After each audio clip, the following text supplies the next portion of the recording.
Jody, I'd like to bring you into this debate, obviously representing Samsung, the makers of televisions, and now with, are you moving into the media industry with AdHub? Are you becoming the gateway to every TV advertisement that appears on a Samsung television? So it's funny, Nigel has reminded me a couple of things, that both good and bad, about working for Samsung. One of which is I never actually have to tell anybody what we do. Everybody already knows that. The bad part is I don't get to drop F-bombs on panels as often as I used to. I think Nigel's absolutely right, and I don't know that I would go so far as to say that we're going to be the gateway. But I do think that as a manufacturer of televisions, we are definitely moving into the media space. We've launched hubs across, games and music and publishing and video as well. So we're definitely creeping there. Do I think we'll be the gateway? Who knows? Do you hope to be the gateway? This is the point where I say that these thoughts are mine and don't speak for Samsung Electronics. It's a slippery slope. And I think that, particularly from an American perspective, despite being based here and working here, one of the things, and Nigel, I think you and I have talked about this before, one of the shoes that I expect to drop at some point, and there are some of these discussions going on across the device universe, I expect a smaller MSO to get out of the set-top business and simply do a deal with a connected TV manufacturer and become a dumb pipe. Right. And so then the argument becomes, who's playing the role of gateway? The owner of the dumb pipe? Are they going to have an interface, or is the connected device manufacturer going to be the gateway? Leon, what do you think the future holds for the connected device gateway? It's a tough act to follow. It certainly is. So, coming from, currently where a space where a lot of it is, traded automatically, not programmatically, I think it's going to be a long time before we actually see, I'd say more traditional TV buying bought on an impression by impression basis. It kind of seems like the economics behind TV as a whole have so many barriers that, actually buying it in the same manner that we're buying the web is going to be a long time coming. Whether TV buying gets smarter, definitely. And I think a lot of the technology that we have in place currently is going to help that. But to kind of mimic, for TV to mimic what's happening on the web, I just don't think is a reality, at least in the next couple of years. So let me ask you something. So how many agency people are in the room? I always want to know this before I start going down the bash the agency path. How much of that do you think is human versus technical?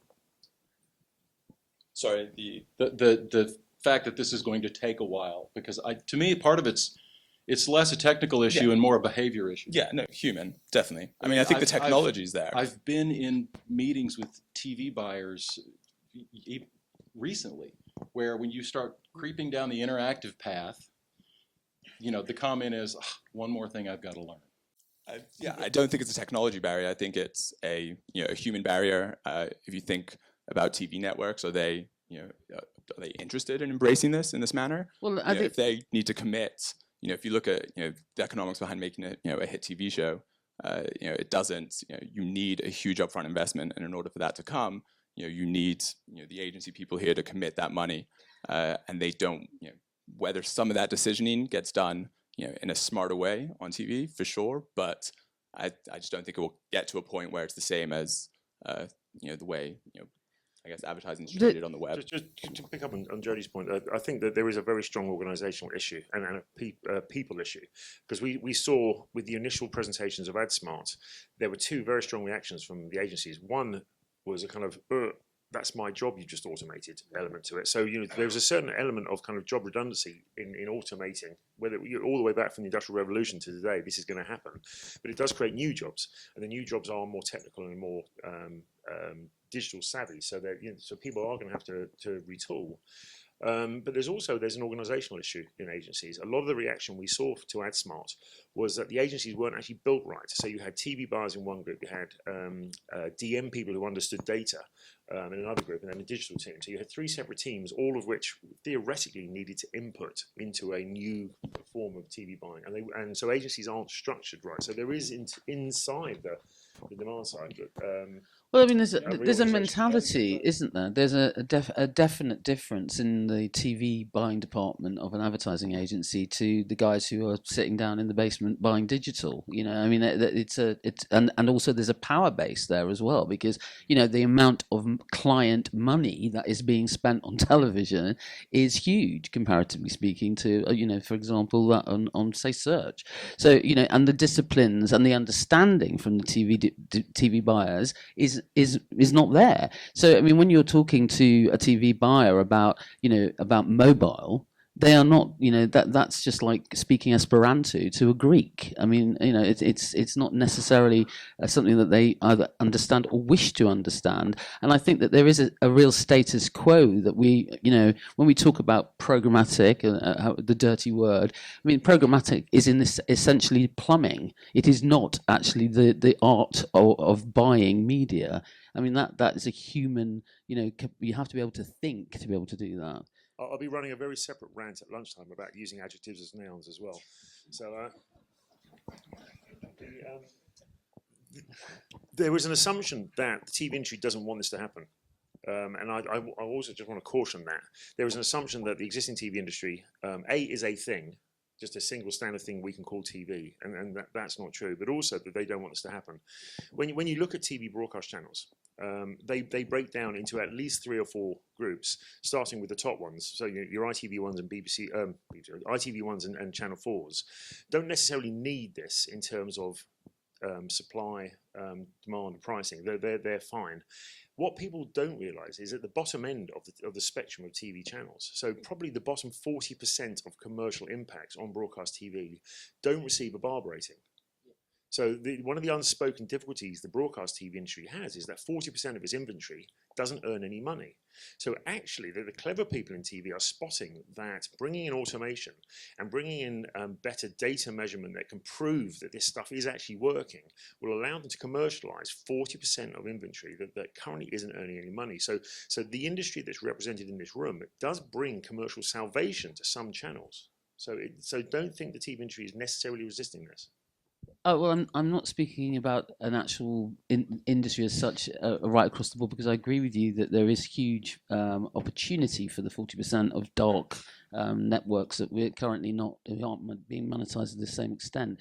But obviously there is, you know, great self-interest in the commercial television market to maintain, you know, question, is there great self-interest in the commercial television market to maintain the status quo?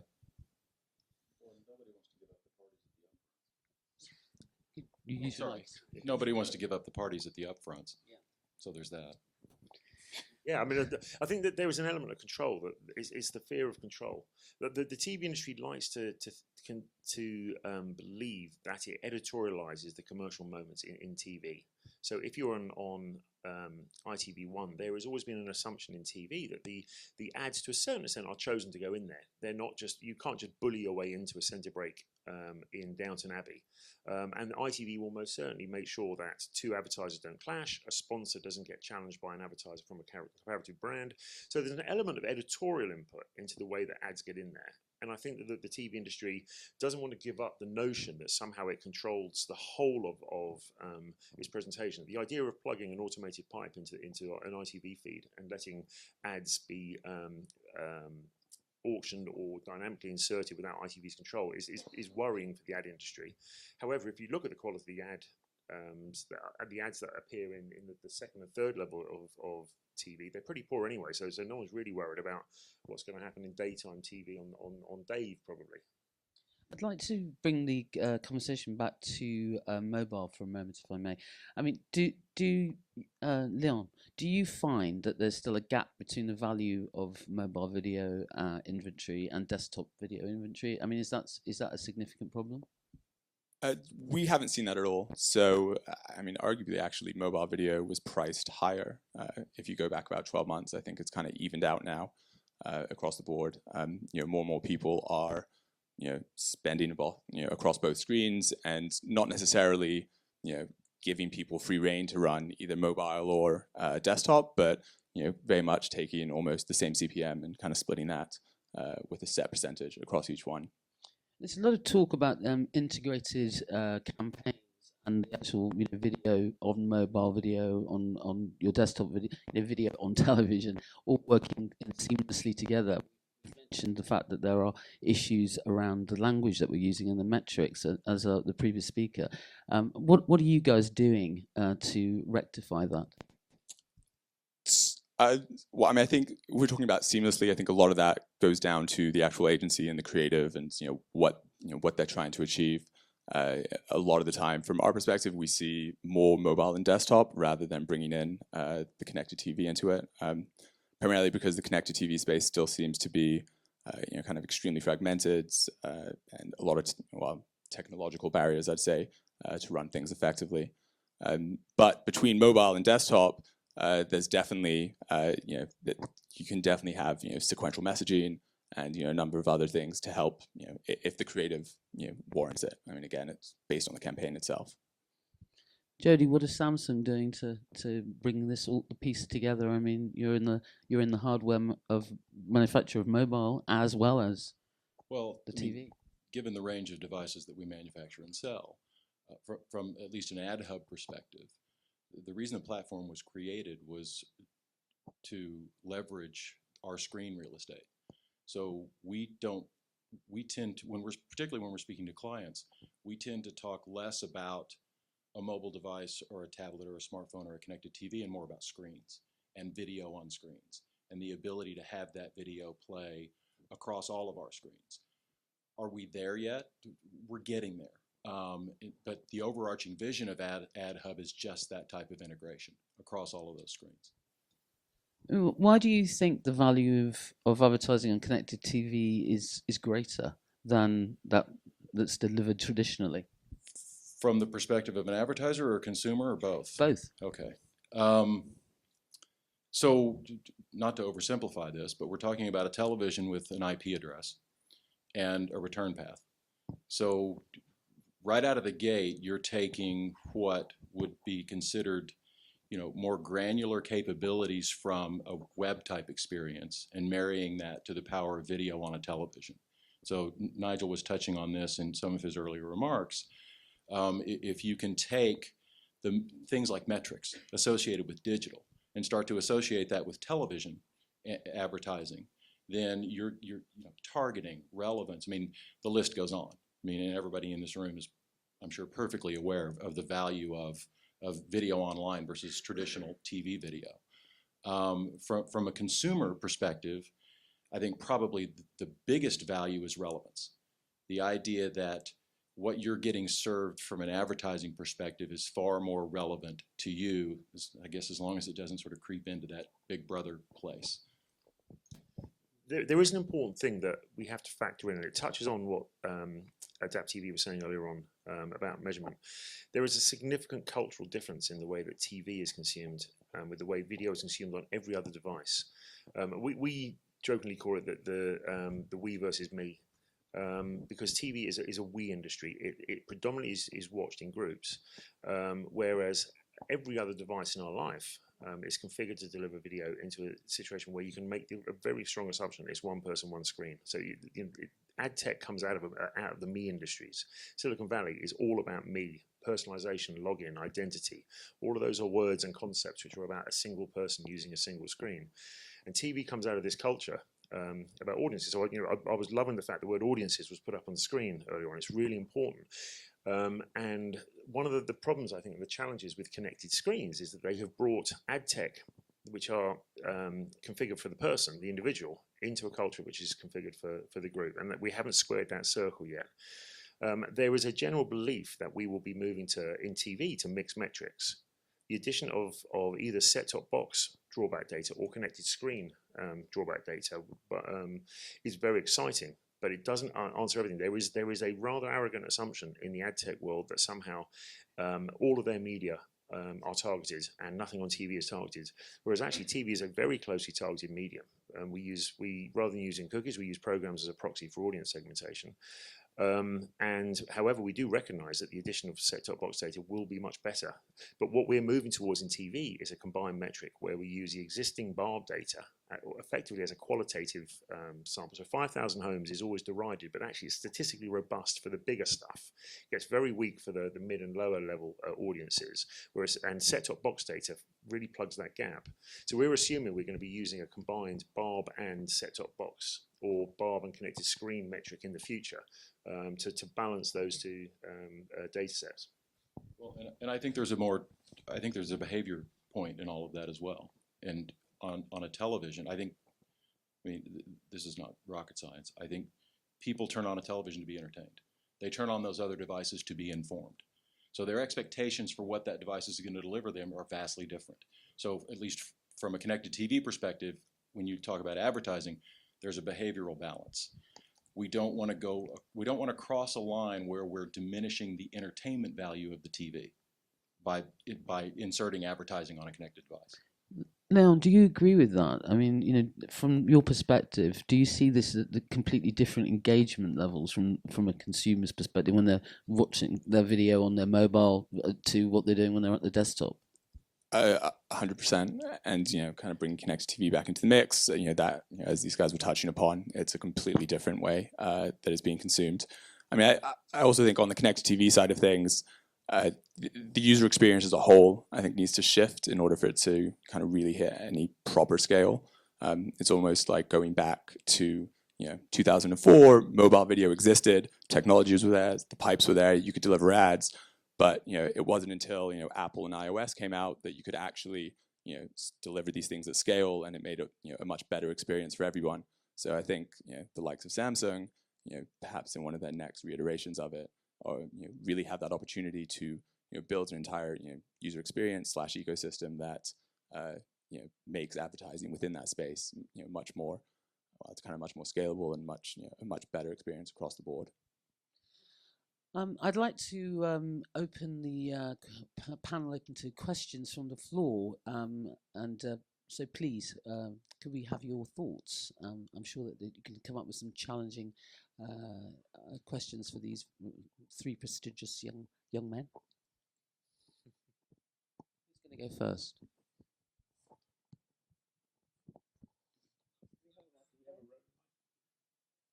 Oh.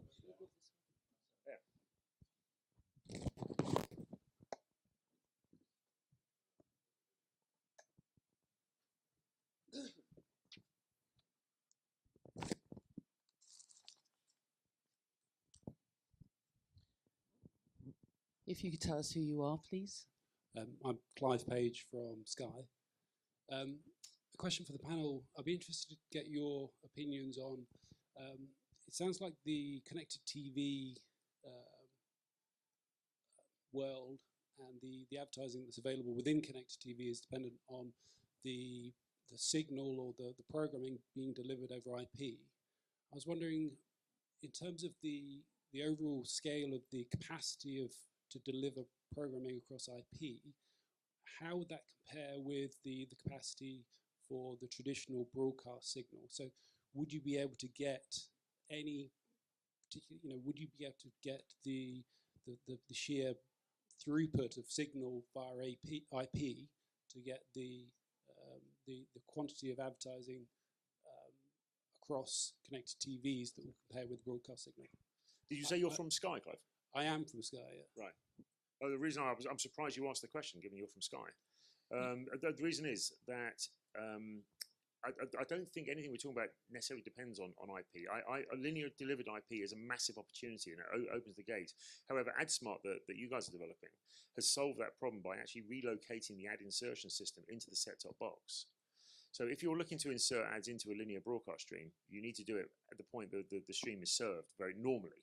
In IP, so you put the ad server back at the head end, but the Sky AdSmart system is very clever because it wants to insert ads into broadcast channels that are delivered over a satellite. So what you've done is effectively relocate the ad server in software into the set-top box. So as the broadcast stream hits the box from the satellite, it makes a decision based on the data that it has about that home basically on the customer service and inserts it in the box. So I think the issue is that you can do it in various places depending on the nature of the content you're looking to insert into. And if the content is IP delivered, you can do the insertion and the ad decisioning back at server end. But obviously, if you've got most of your content arriving via broadcast, either via an aerial or via satellite, you need to do it in the house. So we're seeing the ad serving and the ad decisioning moving right out to the point where the consumer's consuming the content, which is complicated. However, the thing to flag up, and we always say this, there is something very interesting in the pay TV industry and their ability to deliver some of this intelligence into the market because they've got great data. It's one of those slightly unfortunate things that the new media world has always assumed it has much better data than TV. Pay TV has got really great data, starting with a customer name and address and a bank account, which is a pretty good place to start, quite frankly. And it has built out data insights about its market, using those customer accounts as the core. So if you have got great data and control of the set-top box in consumers' homes, you can build an ad-serving platform right at the point of consumption, which is very powerful. Do you think that there'll be implications from a legislative perspective with regard to what's happening as data protection directives that are going through the EU at the moment that will impact on this? I think there's a lot of concern because I think people are worried about some of the misbehaviour that happened a few years ago in new media arriving in TV. But the only thing you can say is that unlike most of the big global new media players who've been doing various things with cookies that have alarmed so many people, the pay TV industry has always been the most responsible people in the way they use their data because they know they're exposed. So funnily enough, one of the most responsible groups in terms of capturing, holding, securing and not abusing their data is Sky. Because they have a personal contract with their end users. They have a signed written contract with their end user, and on top of the contract they have an implicit duty of care which they do respect. So there is government concern, and I think there's initial consumer concern about what's happening, but the thing to say is that the TV industry absolutely understands its duty of care to this stuff. Any more questions from the audience, please? Can I reiterate my question? Very sorry, Clive. Sorry, you didn't get an answer. So just the current broadcast signal delivers however many impacts across however many channels. The question is, in terms of if you were to deliver that over IP, what is the bandwidth of IP that you would need to be able to have the equivalent volume of impressions and impacts? And is it available? BT Sport is delivering HD linear stream channels over fibre into terms. They reckon they can scale up to about 1 million homes. The thing you come back to is good old-fashioned network versus broadcast economics. Sticking something up in the air over a satellite or over an aerial is the most efficient way of delivering huge amounts of video into someone's home. If you want 12 million people to watch Corrie at exactly the same time tonight, then sticking it up in the air is by far and away the most efficient way of doing it. If you have an audience of less than 100,000, if you're a linear broadcast channel, at some point it's actually cheaper to distribute over IP. And so there's channels all over the country right now looking at the comparative mathematics between buying satellite and antenna space versus delivering their channels over IP. Particularly, but we are seeing a change in the mechanism by which IP is delivered into set-top boxes. We're going from a unicast system, which was incredibly inefficient, very expensive, and really fell over if you had more than 25,000 people watching your channel. The BT system is using a thing called multicast, which splits the signal right out of the head end, but it has a complexity with ad serving because you have to put the ad server has to follow the split in the signal. So there's at least 3 models by which ad insertion and the ad tech world can insert ads into this new IP fueled TV world. It's either at the server end, at the out the edge at the split end, or in the set-top box, and everyone's looking. And probably the answer is we're going to be doing all 3 depending on the size of the channel. If we try to put Champions League on Sky Sports 1 down a pipe tonight, the internet will fall over. However, Horse and Country that gets 25,000 concurrent users is looking very aggressively at shifting into IP and in those kind of channels because it makes sense if you're a small channel. Did that answer your question? Yeah, better. Thank you. Thank you. So we've got a couple of minutes left. One more question from the audience, please. The gentleman there in the. Hi, it's Nick Welsh from from Spot Exchange. Great. This is a question for Nigel. You talked about AdSmart, the TV industry being a we industry, and the kind of mobile and desktop world being a me industry, and that Sky was kind of moving boundaries with AdSmart, bringing more targeted advertising to TV. With it being we and households maybe having 4 different people from 4 different demographics with 4 different interests, actually, how targeted will the advertising be? And how are you going to get around the wastage? Just to reiterate, TV is already a targeting medium, so it has regional targeting, it has day part targeting, and it has broad demographic targeting based on program choice. And I think the assumption is with addressability on TV is that we can just ramp up the accuracy of each of those 3 behaviours. So in terms of geographic targeting, the idea is that let's an advertiser like IKEA, who may be running a national campaign, which is the same in every household, if it opens a new shop in a certain area, we'll be able to pick postcodes and run a different campaign for those, in a 50-mile radius of a new store. So it brings a new dimension to geographic targeting. It also brings a new ability to target around demographics. The example we always use is a football audience. If you look at who advertises in Champions League, it's predominantly adverts targeted at blokes. But we do know there's households all over the country full of young professional women who like football. So they're currently a wasted audience. The ability to put ads targeted them in their households is very interesting. So it's really not about changing the way TV targets. It's about actually ramping up the accuracy and the granularity that TV can achieve with the existing targeting behaviour. Joe, did you want to make any comments on that? So I have to sort of tiptoe on this because it's semi-futuristic and we hate talking about the future. Go on. So as you probably know, last year at CES we released TVs with facial recognition. So in addition to what Nigel's talking about and what I was saying earlier about a television with an IP address, if you want to get down to the actual device and targeting within the household, you could see going forward where we've got registered users for the device. So when they pick up the remote and they log in using their account, then we'll know who the user is in front of the device. And with facial recognition, we know who's in the room because when they registered the TV, the TV took their picture. So that's all incredibly creepy. I'm not saying we're doing that today. I'm just sort of going, hey, if you have these things at your disposal, there's an opportunity there. Well, on that rather scary thought, I'd like to thank the panel very much for an absolutely excellent and very informative discussion. Thank you very much.